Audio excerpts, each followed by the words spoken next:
first came in, I didn't, well, first off, I wanted God more than anything when I was first young, you know, and everything.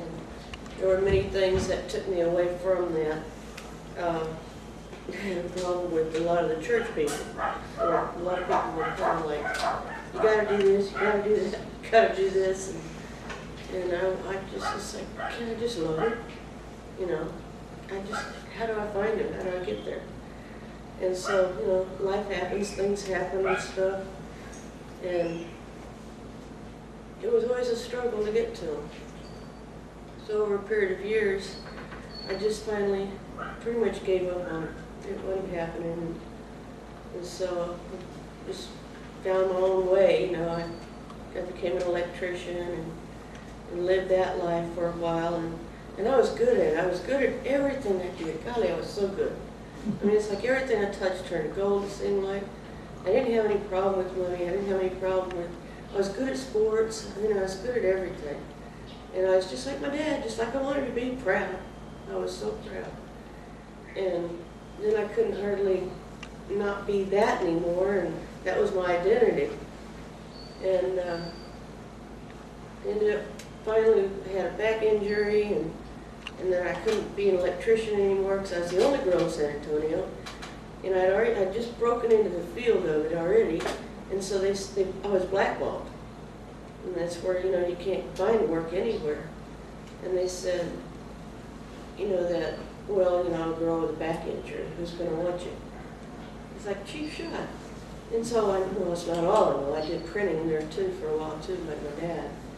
And so after I was recovering from that, I didn't have work, but I wanted to work because that's what I did. I enjoyed it. It was like everything I did like that in the trades was like a hobby. And I got paid for it. I was way cool. And so I was having fun at everything I did too. I loved to party. Why could I party it on? And because that's just what we did, you know. I mean, what else is there? And so then I had an opportunity to work at my dad's house. He was building out the country. I don't know why I'm taking you all through this route. I don't usually go this route, but here we go. And he just bought a piece of property, and they got a 30 by 80 Army barracks, and said, well, if you want to gut it out. And I said, cool, demolition, let me go. And so I tore out this blast, man, tearing out all the walls and the pipes and the wires and everything that was there. He had to stop me and say, leave some of the frame there. And, you know, because he wanted, it was so sturdy. And so I did that, and then, you know, he said he was going to pay me to do the electrical. And I said, oh, gee, Dad, you can have anything you want. You know, if you want to plug every few feet, I can figure for it because I'll be doing meter loop. You know, and so the whole thing, it was great. I was like, I finally get to give to my parents too. And he says, I'll pay you. And I'm like, well, there's a plus there. So I got that too. And I was still recovering from the back injury, but I could do more. And then I always wanted to be my dad's helper on the press, but I couldn't because he worked on bigger presses, and I'd already missed that window of opportunity and became an electrician instead. Now I'm full circle again, and ever since I was a little squirt, you know, we used to always go out to the print shop. And in there, you know, I just love the smell of the printer's ink. Gosh, nothing like litho ink. It smells so good flipping through the magazines. It's like, oh, this stuff is like heaven. You know, so I just wanted to be there, and I did. I got to fulfill that dream too. But I got caught in a printing press. It started with my thumb through the rollers. It was a 2-color 38-inch wide paper would go through it. And I got stuck like this when I was cleaning it one day, and it pulled me in and threw it in my armpit. And I couldn't reach the stuff, it was kind of concave button to stop it. And I couldn't reach it. Dad and I are the only ones that know how to operate the press. And he would always leave, and I'd have the last hour to clean. And so there I was, cleaning the press, and somehow I get caught in the press.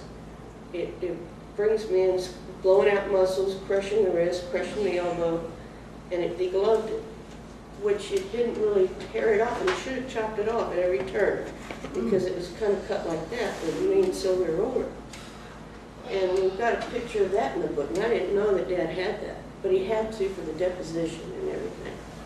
And so, through a period of years there, the depression was setting in, and I had multiple skin grafts, lots of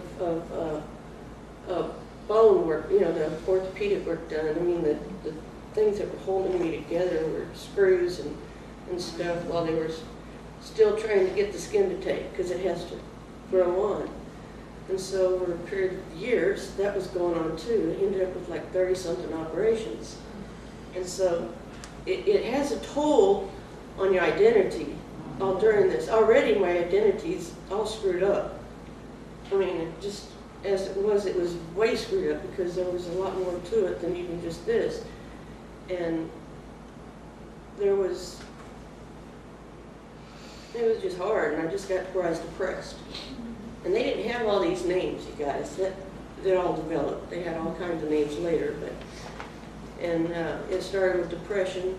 Then it was what do they call it? Manic depressive.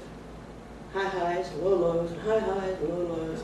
Sometimes I'd go out shopping and buy a boatload of stuff. Next day I'm taking it back to the store. It didn't do anything for me. And then I'm depressed again.